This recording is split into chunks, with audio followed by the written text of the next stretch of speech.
Anwa. Kile zoke kukasokuti. Wote na kaumwa Burundi. Akajua na tuaminda Burundi. Nandi. Hezo kwa kaka. Anwa enda ndisho kama.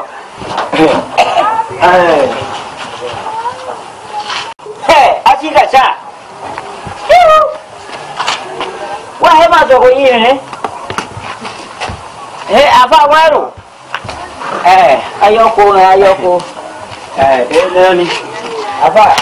Aku ko me. Ba mwa hira. Ba ko me. Aku ko apa. Apa? Ame, ina so ko pangela da. Aku so ke san yiro. Dogo. Aka anwa. No so ko teni wa. Teni? Ne to amani wa te kuwa. Yenga ba. Akia mero, to ne ru mara bi. Apa. Ya, dogo. Ya ka cross way. Ama atwari walo. Na ya ni. Ama ko aso ko yo. Aka ba isakuwa, nso ko te kwemi. Ko so ko. Ya, dogo ame ka ko. Ame. Aku ko ayo ya.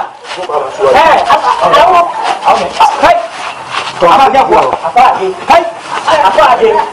Ele ato ame isako. Aku aso te yo. Abang twari walo. Apa? Ele aso te yo. Ayo. Apa ade? Ya sebut tu. Ame.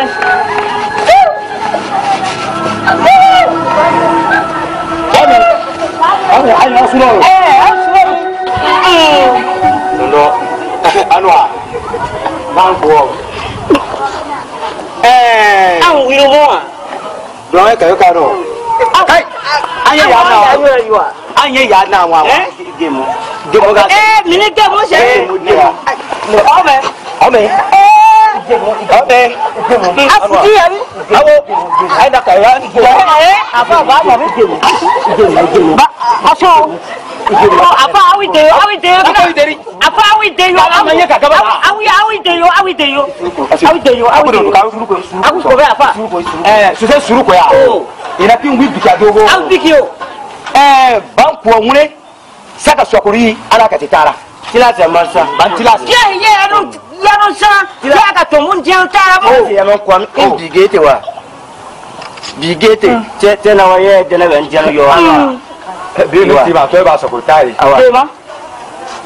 Ado wa do won. Ba fe pa nje ko ne. Kayo gano.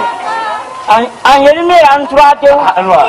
An so lo ba nje ko an ka ho. Anwa bi to ba sokutari. Wa de ye ko ye. Awo wa ke no. Sana so te dimi. So bo kun ka hunno. Ba ma wa ba ke de so ni. Ala dimi. Wo ta ti o me. Adi o ni. Anwa. Yeah. Oh, aka wangu shambia basi bakaku. Sokuru te kadi busonso.